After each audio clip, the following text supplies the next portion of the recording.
ৰাজ্যত এটা ভয়ংকৰ ঘটনা সংঘটিত হৈছে তিনি লম্পতে এগৰাকী মহিলাক দলবদ্ধ ধৰ্ষণ কৰিছে এই মুহূৰ্তত আমি জনাব বিচাৰিছো নৱবৰ্ষৰ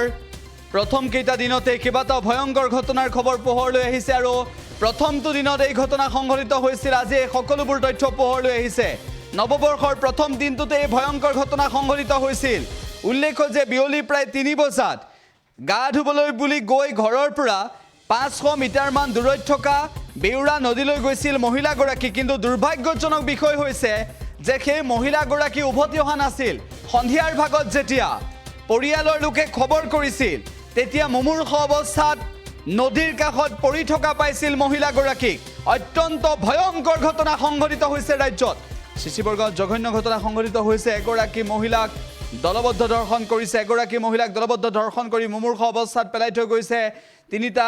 লম্পতে এটা ভয়ংকৰ কাণ্ড সংঘটিত কৰিছে ইতিমধ্যে এই ঘটনা সন্দৰ্ভত আৰক্ষীয়ে তদন্ত আৰম্ভ কৰিছে অপৰাধী শীঘ্ৰে কৰায়ত্ব কৰি উচিত শাস্তিৰ ব্যৱস্থাৰ দাবী উত্থাপন কৰিছে উল্লেখ্য যে মহিলাগৰাকীক ধেমাজিৰ অসামৰিক চিকিৎসালয়লৈ প্ৰেৰণ কৰিছিল চিচিবৰগাঁও খণ্ড প্ৰাথমিক চিকিৎসালয়ত প্ৰথমে ভৰ্তি কৰিছিল যদি পৰৱৰ্তী সময়ত ধেমাজি অসামৰিক চিকিৎসালয়লৈ প্ৰেৰণ কৰিছিল আৰু তাৰ পাছত ডিব্ৰুগড় অসম চিকিৎসা মহাবিদ্যালয় হাস্পতাললৈ প্ৰেৰণ কৰে উল্লেখ্য যে ভয়ংকৰ কাণ্ড সংঘটিত হ'ল এই ঘটনা কেনেদৰে সংঘটিত হ'ল সেই সন্দৰ্ভত আমি আপোনালোকক জনাবলৈ চেষ্টা কৰিছোঁ যে বিয়লি 3 বজাত গা ধুবলৈ গৈছিল বেউৰা নদীলৈ আৰু সেই সময়তে সন্ধিয়া 4:30 বজা পৰ্যন্ত ঘূৰি নহাত পৰিয়ালৰ লোকে বিচাৰ খোচাৰ আৰম্ভ কৰিছিল আৰু অৱশেষত তিনি লম্পতে ধৰ্ষণ কৰি মুমূৰ্ষ অৱস্থাত সেই মহিলাগৰাকীক পেলাই থৈ গৈছিল এটা ভয়ংকৰ কাণ্ড ৰাজ্যত সংঘটিত হ'ল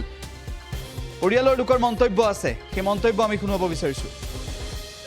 কপি কপি বহি আছে তাৰ চুলি বুলি একেবাৰে আঁধুৰি হেৰি জবলাজনী হৈ আছে কপি কৰি বহি আছে হেৰি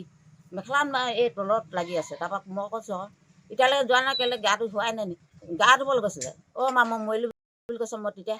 কি হ'লনো বুলি তাৰপৰা সাৱটি বুলি আহিছোঁ বলেও নাওঁ এতিয়া ইয়াৰ পৰা চিঞৰি আছোঁ তাৰপৰা সেই বোৱাৰীহঁতে আগবাঢ়ি গৈছে বুকু চাবলৈ 3টামান বজাত গা ধুবলৈ গৈছে তাৰপৰা অলপমান আন্ধামি আছে মই আগবাঢ়ি গৈছোঁ তাৰপৰা কৈছে আকৌ লখে চপিতাক মোক মাৰিলে চুলি হেৰি আনিলে তাৰপৰা আকৌ ভুকুৱালে বুলি কৈছে যেতিয়া মই মুখত চাব নোৱাৰিলা ৰঙা হৈ আছে আকৌ চকুৰি তকৈ মেলিব মুঠি পিন্ধি বহি আছে বেয়া বেয়া সেনে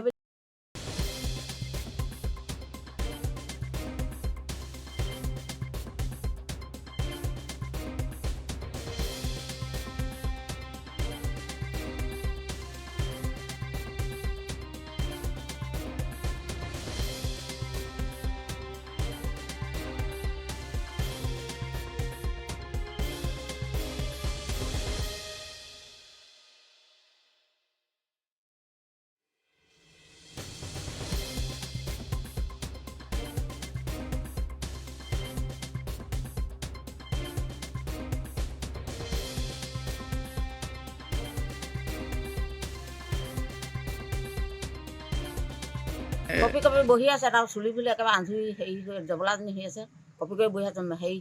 মেখেলা এই তলত লাগি আছে তাৰপৰা মই কৈছোঁ এতিয়ালৈকে যোৱা নাই কেলৈ গাটো ধোৱাই নাই গা ধুবলৈ গৈছিলে মা মই মৰিলো বুলি কৈছোঁ মই তেতিয়া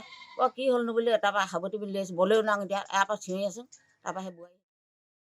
যিকোনো খবৰৰ বাবে যোগাযোগ কৰক 7099017330 লগতে 7099017110 নম্বৰত